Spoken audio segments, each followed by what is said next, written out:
Warahmatullahi wabarakatuh.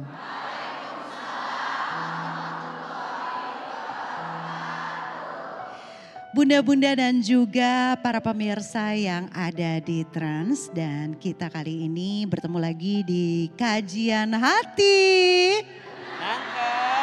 Hatimu. Kali ini kita punya tema di balik like ada tawa, ada ain yang menyala. Ini banyak sekali yang bertanya bahwa sebenarnya ain itu benar, nyata atau tidak. Bagaimana sih kita menghindari ain dan apa yang harus dilakukan ketika kita banyak sekali mendapatkan pujian. Nah, untuk itu langsung saja kita akan dengarkan tausiah dari Ustadz Ahilman Fauzi. Mangga, A. Bunda, hati-hati dengan penilaian manusia terhadap diri kita. Hati-hati dengan cara kita menampakkan nikmat yang Allah berikan kepada kita. Karena bisa jadi di balik nikmat yang kita tampakkan kepada orang lain ada ain yang hadir di dalamnya. Ma ma'nalah ain. Apa itu ain? Ain itu satu penyakit yang nyata adanya, yang benar nampaknya, disebabkan karena pandangan manusia yang iri dan dengki terhadap nikmat yang kita dapatkan. Ketika seseorang sudah dihinggapi penyakit ain, bisa jadi sakit tubuhnya, bisa jadi berubah keadaan nasibnya, bisa jadi berubah penampilannya, bisa jadi hilang berkahnya, bisa jadi sempit rezekinya, bisa jadi membuat dia jatuh sejatuh-jatuhnya dan lupa kepada Allah Subhanahu wa ta'ala. Maka mohon maaf ya, kadang kita lupa bahwa tidak semua manusia menyukai kita. Betul? Akan ada saja orang yang melihat kita dengan pandangan yang berbeda. Dan disitulah kita harus menjaga hati. Kita harus menata hati bahwa tidak semua nikmat yang Allah berikan harus kita tampakkan kepada orang lain. Apalagi di media sosial. Ada yang bertanya, emang gak boleh posting nikmat dari Allah? Boleh. Tapi ingat, jangan terlalu sering.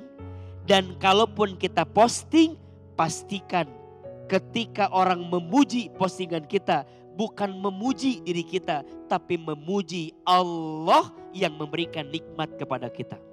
Betul?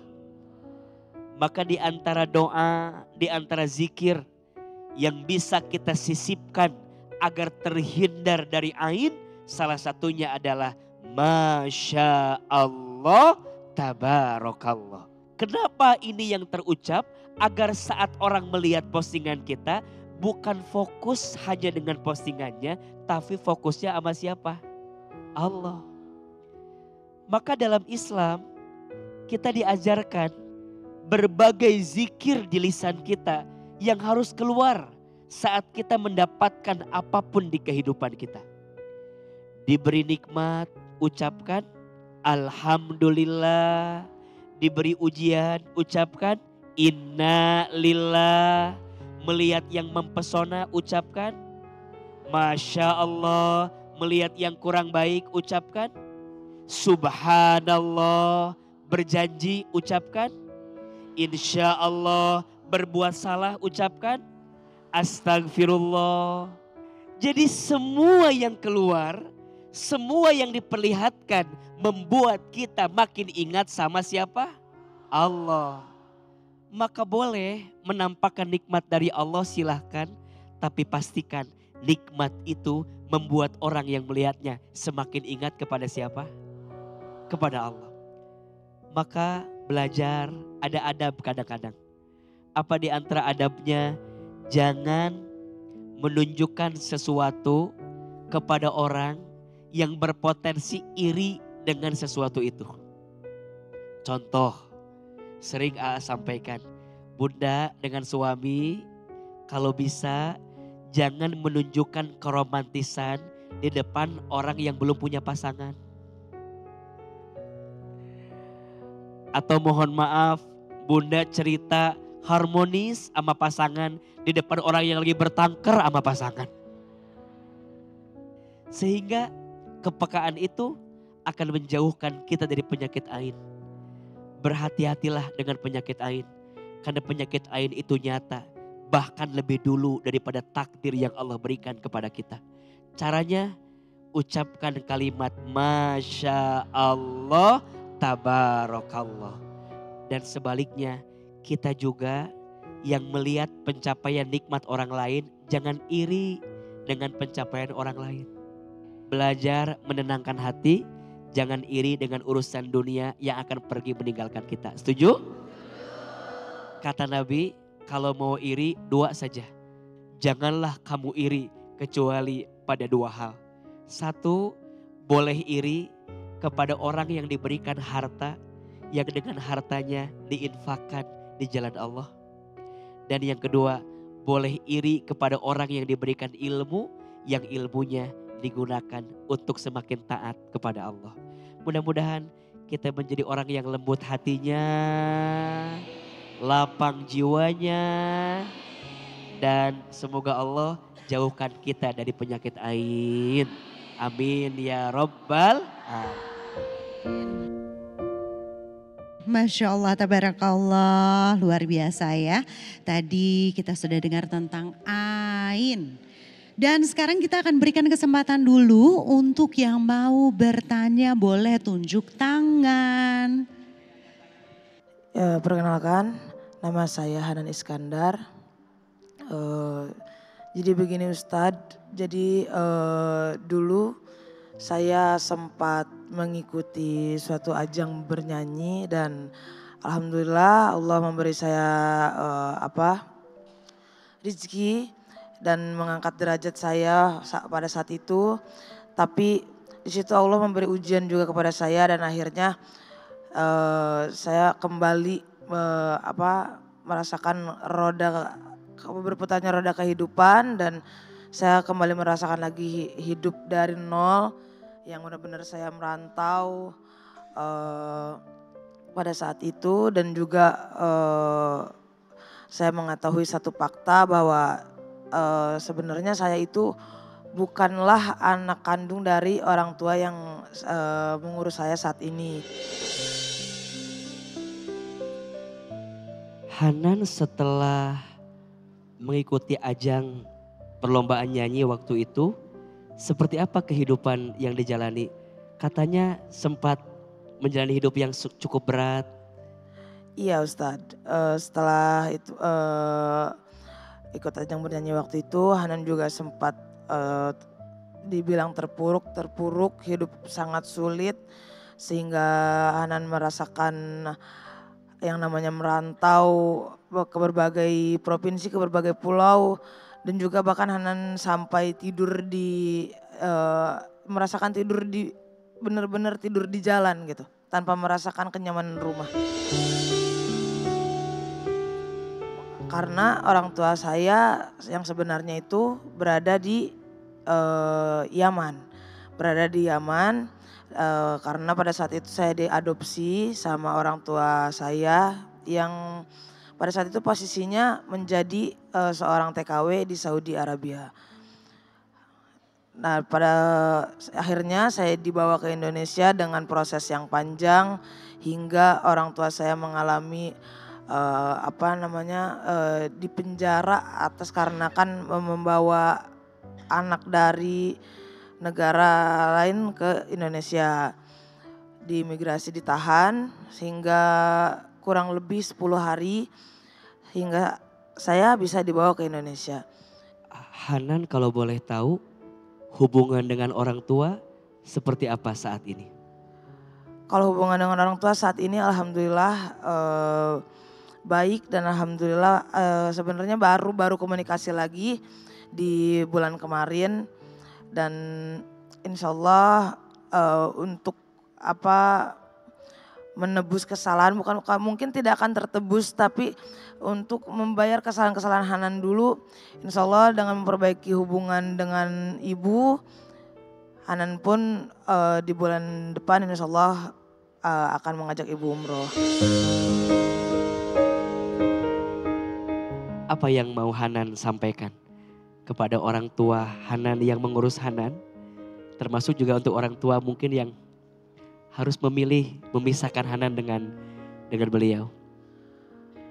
Kalau untuk orang tua yang sekarang, Hanan hanya bisa mengucapkan terima kasih. Mungkin Hanan gak akan bisa membalas jasa beliau yang sudah mengurus Hanan dari bayi hingga saat ini. Semoga ibu sama bapak sehat dan panjang umur dan bisa menyaksikan Hanan sukses nanti. Dan untuk orang tua yang mungkin memilih memisahkan diri dari Hanan, dimanapun kalian berada, kalian tetap orang tua Hanan. Tidak mudah melewati hidup seperti beliau, tapi bisa setegar ini dan sekuat ini luar biasa. Apa yang bikin Hanan kuat sampai titik ini? Bisa berdiri, bisa nyanyi lagi, bisa berjalan lagi. Ibu sih, yang bikin Hanan kuat ada ibu Hanan yang ngurus Hanan sampai saat ini. Apa yang Hanan lihat dari ibu? Ibu aja bisa kuat, bisa tegar, bisa berjuang demi mengurus Hanan. Jadi seburuk apapun keadaan, sesulit apapun kehidupan yang Hanan jalani, Hanan pun harus kuat demi ibu. Bagaimana tanggapan Islam mengenai Hanan yang dibilang tidak tahu jati diri Hanan, dan apakah apa yang ada di balik takdir gitu, maksudnya karena Hanan kan dengan posisi Hanan yang sekarang. Bunda, Kak Hanan terima kasih sudah bercerita di Kajian Hati. Kisah yang sangat luar biasa dan tentu bisa memberi inspirasi agar kita bisa memahami hidup ini dengan penuh kebaikan. Ada dua hal yang ingin Ahilman sampaikan. Satu, bicara tentang takdir. Takdir itu ada dua. Yang pertama ada yang disebut dengan takdir mubrom. Dan yang kedua ada yang disebut dengan takdir mu'allaq. Takdir mubrom itu adalah ketentuan Allah yang kejadiannya tidak melibatkan usaha manusia. Contoh, kita tidak bisa memilih orang tua kita siapa. Kita tidak bisa memilih lahir dari keluarga yang seperti apa. Di mana lahirnya, seperti apa keadaannya, dan tidak melibatkan usaha kita untuk Allah menentukan itu. Karena itu disebut dengan takdir mubrom. Ada yang kedua, takdir mu'allaq. Ketentuan Allah yang kejadiannya melibatkan usaha manusia. Contoh, rezeki. Rezeki gak bisa datang begitu saja. Harus ada ikhtiar, ada usaha. Jodoh. Jodoh itu gak tiba-tiba bim salah bim jadi apa. Prok. Pasti ada prosesnya, ada ta'arufnya, ada kenalannya, saling tahu menaunya, betul? Termasuk dengan karir pekerjaan kita, itu tidak tiba-tiba datang, tapi itu diundang dengan usaha kita. Hanan terlahir dari orang tua yang bahkan Hanan pun tidak tahu seperti apa keadaannya, maka untuk Hanan itu adalah takdir yang tidak melibatkan usahanya, tapi mohon maaf, untuk orang tuanya itu adalah pilihan yang dia ambil sehingga ketentuan Hanan hidup seperti ini. Maka mohon maaf untuk orang tua Hanan jika menyimak tayangan ini. Semoga ada kesempatan bisa bertemu dengan anak. Karena bagi orang tua termasuk perbuatan zolim ketika dia menelantarkan anaknya. Bagi orang tua termasuk perbuatan yang salah ketika dia tidak mau bertanggung jawab terhadap anaknya. Belajar memaafkan kehilafan dan kesalahan orang tua. Toh faktanya Allah kirimkan bidadari surga untuk menemanimu selama ini, yaitu ibu angkatmu itu. Maka kita harus tetap hormat dan berbakti, walaupun dia bukan ibu kandungmu, tapi dia adalah ibu yang mengurusmu, yang membesarkanmu. Hanan jangan merasa hidup ini tidak adil untukmu, jangan. Jangan merasa Allah tidak baik. Justru Allah sangat baik. Hanan tidak mungkin sekuat ini kalau Hanan tidak diuji seberat itu dalam hidup. Percayalah, seseorang tidak mungkin dibesarkan sebelum dia diberatkan hidupnya. Dan kadang sesuatu yang berat itu mengajarkan kita untuk bisa lebih tumbuh dalam kebaikan. Nitip, sholatnya jangan ditinggal. Baca Quran. Jangan sampai suara emas yang Allah titipkan kepadamu tidak dipakai untuk membaca Al-Quran. Karena itulah suara yang paling Allah sukai dan Allah cintai. Selanjutnya, sibuklah dengan amal soleh. Agar hatimu tidak diisi dengan kesempitan di hati. Dan kalau ada rezeki, bahagiakan ibu angkatmu. Karena percayalah, rizkimu akan Allah tambahkan saat engkau membahagiakan orang tuamu. Lebih ke waktu itu momennya sih pas sengaja Hanan yang nanya. Karena memang ya mungkin di umur segitu kita udah ngerti gitu kan, udah paham. Jadi ya nanya aja gimana sebenarnya itu Hanan siapa gitu, cuma nanya Hanan siapa, kok berbeda dari keluarga lain gitu. Akhirnya dijelasin pelan-pelan. Ya pas tahu sempet kaget juga, sampai sakit hati, tapi ya di sisi lain Hanan bersyukur juga karena kalau nggak ada ibu mungkin Hanan nggak akan besar sampai sekarang. Kalau untuk orang tua yang sekarang, Hanan paling ngucapin makasih. Karena mungkin tanpa kalian Hanan nggak akan sampai ada di titik sekarang dan nggak akan sebesar sekarang. Terima kasih buat semua jasa pengorbanan yang udah kalian berikan buat Hanan. Mungkin Hanan nggak akan bisa ngebalas dan nggak akan pernah bisa ngebalas, tapi setidaknya Hanan selalu berusaha dan berjuang buat kalian. Dan buat orang tua kandung, ya dimanapun kalian berada, Hanan tetap sayang sama kalian. Tadi juga kata Ustadz, ya memang takdir itu ada yang dari lewat orang lain, ada yang langsung dari Allah. Ya kita juga nggak bisa memungkiri. Ya kalau memang udah ini jalannya, ya udah jalanin aja. Itu sih Kak. Lebih ke nggak mau terlalu mendramatisir kehidupan sih. Kalau Hanannya orangnya nggak mau ribet.